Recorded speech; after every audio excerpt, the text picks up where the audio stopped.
त्यावेळी नवे विश्वविक्रम रेकॉर्ड होणार. आम्ही मुलांची दहीहंडी बघायचो आणि मुलांच्या दहीहंडीच्या ज्या टाळ्या त्यांना मिळायच्या ना, त्या टाळ्या आपल्याला मिळतील का आणि आपण यांच्यासाठीच टाळ्या वाजवत राहायचं का. आणि आम्ही 2017-18-19 साली Red Bull back to back winners होतो. तर सगळे स्वागत पण उतरवता पण तेवढाच आला पाहिजे की मातीतून मॅटपर्यंत आम्ही जे पोचलोय. त्यानंतर हळूहळू खाली येऊन आता मी 3 एकटे उचलते.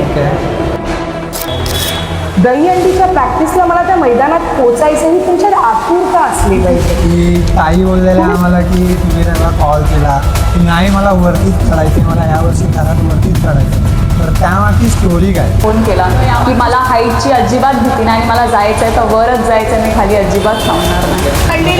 कडक चढायला सांग. सिमरनच्या खालची मुलगी कडक पाहिजे, कडक चढायचंय.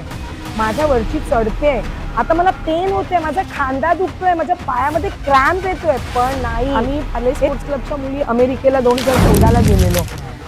गेल्या वर्षी स्पेन टूरमध्ये पार्ले स्पोर्ट्स क्लबच्या 5-6 जणी होत्या. तर एखादा कुठला असा मुवमेंट आहे का आपल्या गोविंद पथकाचा जो तुम्हाला अजूनपर्यंत आठवतोय? हो, त्या वर्षी आम्ही 7 थरांचा प्रयत्न केला होता. 7 थरांमधली आमची 7वी उठायला गेली आणि आमचा थर कोसळला. त्यावेळेस वाटलं यार हरलो आपण. आणि बस मला इतर सर्व मंडळांसाठी एक गीता ताई बनायचंय.